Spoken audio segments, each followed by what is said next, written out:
Welcome dear student, ITI and technical solution YouTube চ্যানেলে তোমাদেরকে স্বাগত।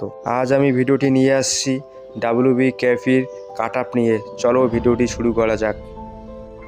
তো ডিয়ার স্টুডেন্ট, তো তোমরা ভিডিওটা স্কিপ না করেই দেখতে থাকো। তো সর্বপ্রথম মেলদের কাট আপ নিয়ে আমি আলোচনা করব। ইউএসদের জন্য রেখেছি 49 থেকে 53, ওবিসির জন্য 47 থেকে 52 এবং এসসি এসটির জন্য 43 থেকে 47 এবং ইডাব্লিউএস 39 থেকে 43। তো এর মধ্যে যাদের এই মার্কসগুলো আসবে, তো তোমরা সবাই রানের প্রস্তুতি শুরু করে দাও এবং করতেই থাকো।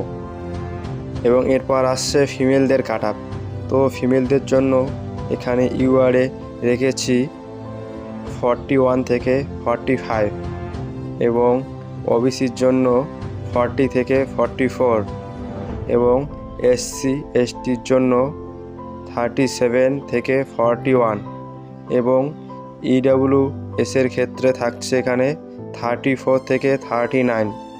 তো ফিমেল ক্যান্ডিডেটের জন্য যদি এই মার্কসগুলো তোমরা পেয়ে থাকো বা এর ধারে কাছে যাও, তো তোমরা জোর কদমে রানিং প্র্যাকটিস করে দাও এবং সাথে মেন্সের জন্য পড়াশোনাটাও চালিয়ে যাও।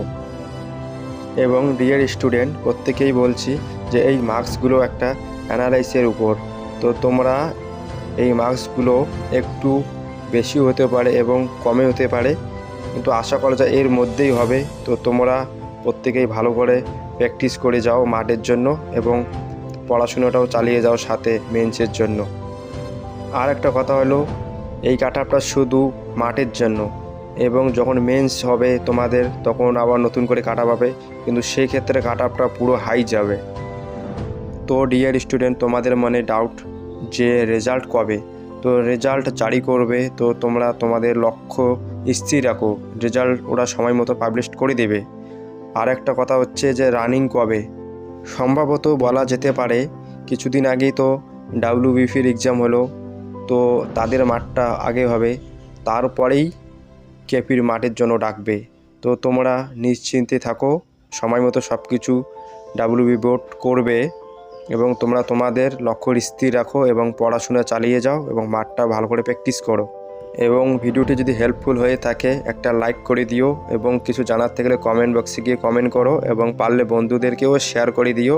এবং যারা চ্যানেলে নতুন আসছো এইরকম ইনফরমেটিভ ভিডিও পাওয়ার জন্য please subscribe my YouTube channel. Thank you. জয় হিন্দ।